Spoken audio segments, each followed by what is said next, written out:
কিভাবে নামাজ পড়তে হবে, এই ব্যাপারে যে আয়াত আসছে, যে হাদিস আসছে,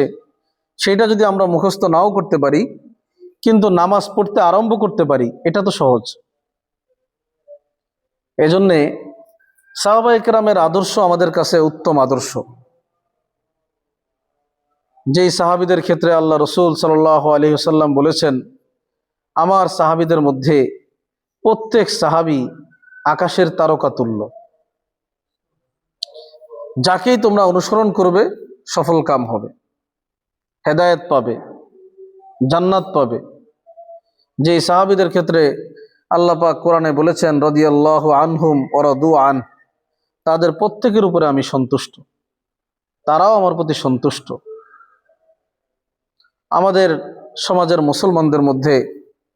ইসলামের ভালোবাসা, ইসলামের মহব্বত আছে, নবীর ভালোবাসা, নবীর মহব্বত আছে, কিন্তু দিন শেখার ক্ষেত্রে, দিন মানার ক্ষেত্রে, দিন জানার ক্ষেত্রে সব বয়সে যে আমাদের এটা সম্ভব, সব বয়সের লোকদের জন্য এটা জরুরি, এই কথা আমরা অনেক সময় বুঝি না। কেউ যদি এমন হয় যে তার গোসলের মধ্যে, গোসলের ফরজ, গোসলের সুন্নতের মধ্যে তার একটা ভুল ছিল, একেবারে বৃদ্ধকালে শেষ বয়সে মৃত্যুর কিছুদিন আগে ওই ভুল থেকে সে মুক্তি পেয়ে গেল। কারণ নামাজের মধ্যে একটা ভুল হইতেছিল, সেও জানে না, কেউ তাকে বলে না, কিন্তু মৃত্যুর আগ মুহূর্তে সেই ভুল থেকে সে মুক্তি পেয়ে গেল। এটা এমন যে একজন কাফের যেমন মৃত্যুর আগে কালিমা পড়ে মুসলমান হয়ে যায়, ঠিক একজন মুসলমানও যদি কোনো ভুল থেকে মৃত্যুর আগে মুক্তি পাওয়া যায়, ওই কাফের যেরকম আল্লাহ পাকের কাছে সেই কুফুরির কারণে আল্লাহকে অস্বীকার করার যে ভুল, যেই ক্ষতির মধ্যে সে ছিল,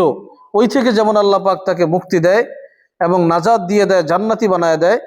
কোনো মানুষ যদি এরকম কোনো ভুল থেকে ফিরে আসে, সঙ্গে সঙ্গে সেই ভুলের কারণে যে গুনাহ হয়েছিল, সেই গুনাহ আল্লাহ পাক তার আমলনামা থেকে মুছে দেন। এজন্যে সচেতন হয়ে খুঁজে খুঁজে আমার জীবনের মধ্যে একটা আমল, একটা নেক আমল, একটা ভুল, কিভাবে আমি এ থেকে বাঁচতে পারি, কিভাবে একটা নেক আমল আমি করতে পারি, এই সাধনা করতে করতে আমাদের মৃত্যু পর্যন্ত চলতে হবে।